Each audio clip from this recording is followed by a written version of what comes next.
Alright, boom. So today we got the collapse of Manchester City. I'm not gonna lie, bro. What collapse? Like, they just won that game today. I don't care if it was late, winners, all that. Bro, I woke up early yesterday to see us lose 3-0 to Hull City. I've never heard of them niggas before we played them, bro. How did we lose 3-0? Like, what? Bro, I ain't gonna lie, bro. I don't know which team's on the collapse. Like, literally, but we supposed to be on the up. They supposed to be on the down. That's not how it's looking like right now. But with that being said, let's just get straight into the video, bro. 24 seconds. That's I'm talking about Manchester United if you didn't know, bro. I ain't gonna lie, that how long it took Arsenal to score against Man City in the Community Shield. The final score, Arsenal 3, Man City 0. That is the club's heaviest defeat under a debuting manager since 1906. Which is a sort of stat that's so old, I honestly don't even know how some of these Premier League analysts were able to find it. Because in just an afternoon, Arsenal... Like, generally, who wrote these numbers down, and how do you know they're accurate, bro? Because, like, with the recent AFCON thing that happened with Morocco and Senegal, bro. did to Man City what Man City themselves spent an entire decade doing to everyone else in England. Complete and total domination. Because while from the furthest, cheapest possible seats you can get, City's new manager is equally bald enough to make you think for a split second that might still be Pep Guardiola. Enzo Maresca's tactics and performance are definitely different. Okay, but to cut City some slack, failing to win one preseason trophy doesn't decide an entire season. However, it is hard not to look at a 3-0 stomping as a preview for an actual question hanging over the club this season. Because what will really happen when you remove the man who rebuilt the entire club in Pep Guardiola, and when you lose one of your most important players in Rodri? Because over the last decade, Man City won 6 Premier League titles, 1 Champions League title, and a treble that they're... Bro, so they running shit for like the past couple years, and now they're supposed to be on the decline? Supporters will never forget. However, despite how dominant Man City has been in recent memory, really anything can change within just a single season. And now we're really gonna see if Man City's dominance was all because of Pep Guardiola, or if it's really because the footballing culture has changed in the club. And before we look at this current Man City's expectations, we first really have to understand the scope of their dominance. Because under Pep Guardiola, Man City became an absolute machine, winning around an insane 70% of all their matches. That's 400 and... What? 70% of every game they play, they won. I'm not gonna lie, that's actually an insane stat for any sport. Like, is there any team that can compete with them in overall in like any sport with that? 16 wins in 592 matches. Together, Man City and Pep Guardiola set an insane amount of Premier League records. In the 2017-18 season, they would break 100 points, also ending the season with 106. Oh, so we second, yes, sir. But also, we both from the same city, so we actually gotta be better than these niggas, bro. It's actually bad rep. Why are they like breaking records and we actually sitting in second place, and now we losing 3-0 to some bums, bro? This is not. I'm not like what I'm seeing, bro. The most ever scored in a single campaign since 1992. Man, they would have an insane Arsenal was 6, bro. They won now. 18-match winning streak, winning the title by 19 points, the widest gap the Premier League has ever seen. And even during one match against Everton, City had a ridiculous 82.13% possession, a number so high it's never been matched since the records began. And maybe even more insane is that under Pep Guardiola, City became the first team to get 90+ points in 4 separate Premier League seasons. And for context, no other club in its entire history has managed more than 3 90+ point seasons. Also, in the 2018-19 season, they became the only English side to win all 4 domestic trophies in one season. A genuine quadruple that has yet to be repeated. Yeah, I ain't gonna lie. I know, are they like the best team like England has ever seen generally? Because even if what they achieved is like, because what the hell am I seeing, bro? Every stat sounds crazy, bro. It's crazy in the Man United versus Liverpool video, bro. At a rate that nobody has ever seen, because he averages 2.35 Premier League points per match. And again, for context, Sir Alex Ferguson averaged 2.16 points per match, and Jurgen Klopp averaged 2.11 points per match. Of course, Pep Guardiola was also the last Premier League manager to win a treble, but also he was the fastest manager in Premier League history to win 500 points. Honestly, with all these, it's fair to say that these are expectations that nobody can match. And I'm not gonna lie, I don't know who this new manager is, bro, but he's not gonna, I don't think it's gonna be good for him, bro. Cause genuinely, it sounds like the greatest manager, like, went in, did some crazy shit. They want everything, like, because they're saying they want stuff and nobody other English team has ever done, bro. They keep breaking records. And now he's supposed to just like come in and match that. I feel bad for Enzo Maresca, because even if he does do a decent job this season, it seems like anything short of winning at least the Premier League and FA Cup will look like an absolute failure. It's like Man City's board is treating Maresca like a doctor, asking him to fix all the club's problems. And honestly, his appointment in the first place kind of felt rushed, almost as if they had no other option in mind because there was no availability or openings for managers who would have acted like doctors to look at all the club's problems. And that is honestly the exact same problem that today's sponsor ZocDoc fixes. No calling, no waiting on hold, no guessing Raymond again go to Man City. Is me, the most interesting thing about Pep Guardiola leaving Man City is that we're really gonna see if the success was because of him or simply because of the popularized oil money that Man City has.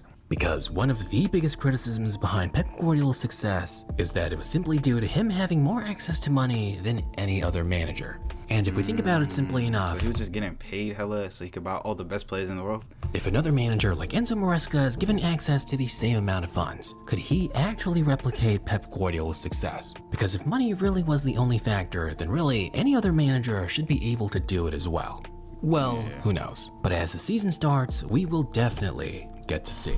But aside from Pep Guardiola, throughout the past decade, Man City has had some absolutely generational players. You had guys like Yaya Toure, David Silva, and Kevin De Bruyne come and go. But the thing is, Man City also lost one of its most important players throughout the decade, the last Premier League player to ever win the Ballon d'Or, Rodri. Because if any other player embodied control in Pep Guardiola's team, it was without a doubt Rodri. He basically solved all the gaps and holes of Guardiola's attack. Because of Rodri, you could commit players forward aggressively without bleeding in transition. When you were getting pressed heavy, Rodri was the answer for control. Over and over again, for more than half a decade, Rodri was there.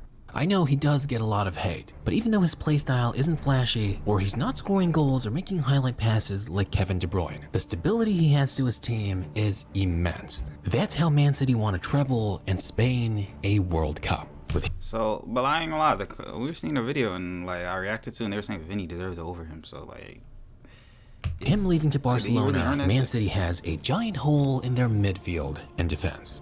But besides those two, Bernardo Silva has also left the club and joined Real Madrid. Add this to the fact that 2 seasons prior, Kevin De Bruyne also left, and since then, Man City has only been getting weaker. Basically, that's 4 cornerstones of their latter dynasty. Their manager, their deepest lying midfielder, their most creative attacker, and their captain. All gone from the club without any real solid replacement. So basically, Enzo Maresca is not just inheriting the club from Pep Guardiola. He's getting a locker room of mainly players who've never really seen that peak level of Man City. And honestly, I'm not just he's not even inheriting winners. Like, he's not like he's coming in, new manager, but the same winning players are there who won like all the crazy stuff. He's coming in with some new players, you feel me, that ain't used to winning, and then he's a new manager, and he's expected to go just as crazy. Like, if he doesn't win, he's not winning the Prem from what I'm seeing, bro. Everybody's saying on TikTok, Arsenal won it. Arsenal already got it in the bag. And the season hasn't even started, bro. On this one loss from Arsenal, because we saw it even last season. Once Rodri went down with an their season barely started. I mean, like, how you already know who's going to be first? Injury, City's defensive metrics didn't just dip. Be United. Let me get that. They got considerably worse. Goals conceded per 90 minutes jumped from 0.87 in the 2023-2024 season to 1.21 in the 2024-25 season. And that is a 39% increase in goals conceded per 90 minutes. Even clean sheets would take a dive. And even Ederson, their longtime goalkeeper and one of the most reliable goalkeepers in the league, saw his save percentages drop as the shots he faced got harder to stop. Man City conceded more goals in a single season than in almost any other campaign within the last decade. Because clearly, even with Pep Guardiola at the helm, basically when Rodri was out, it was considerably easier to beat Man City. So not only is Enzo Maresca dealing with a defense that's much weaker, he's also dealing with a midfield that's a lot less creative and a lot less possession dominant. And then there's also the aspect that doesn't really have to do with anything on the pitch, and that is the infamous 115 charges. For the past few years now, Man City has been sitting under 115 alleged breaches of Premier League financial rules. 115, what? And while the hearing did wrap in December of 2024, as of now there still really isn't a verdict. And The whole club going to jail, like top to bottom, bro. All y'all niggas going to jail. The potential sanctions have quite a big range. It can be as simple as a fine, going up more moderately to possible points reduction, or in the most extreme scenario, expulsion from the Premier League. PepGuardiola left before any of the Wait, no jail, just like a fines. I ain't gonna lie. Then go ahead, everybody should be breaking the financial rules, then, bro. What's a little fine if you could just win? You see how dumb that they were? this could land.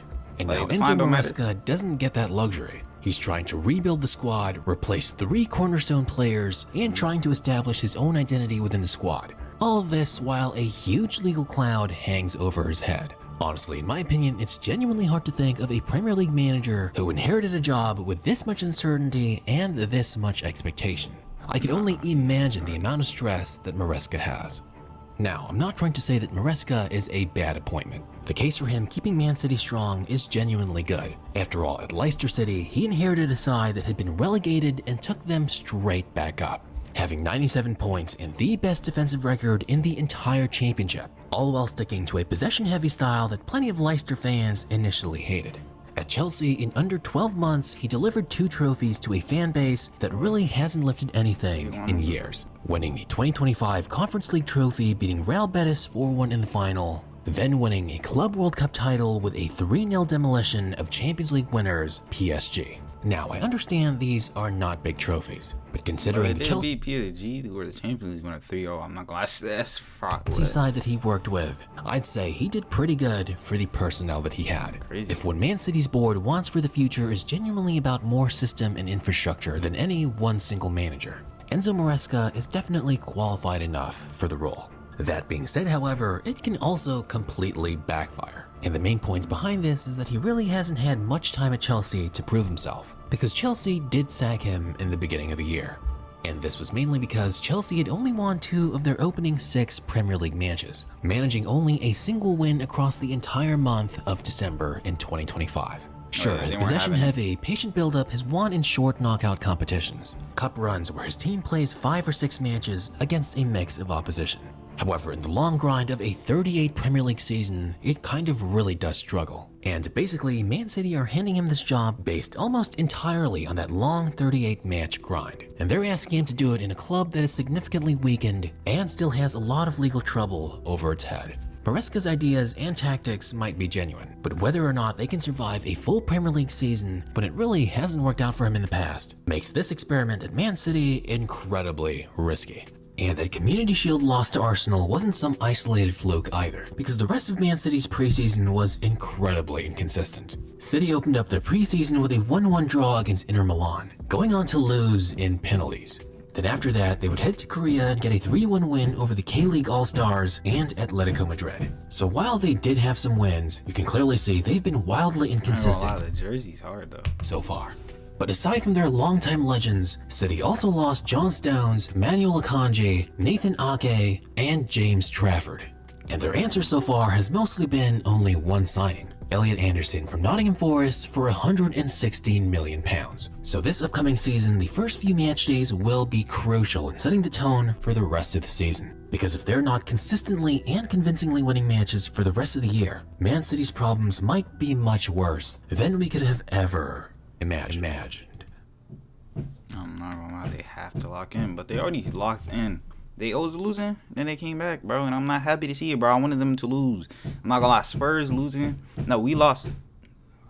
We didn't even lose 3-0. We lost 2-0, then Spurs lost 3-0, and that's how I slept good last night. I'm not gonna lie, that's the only thing that helped me sleep good.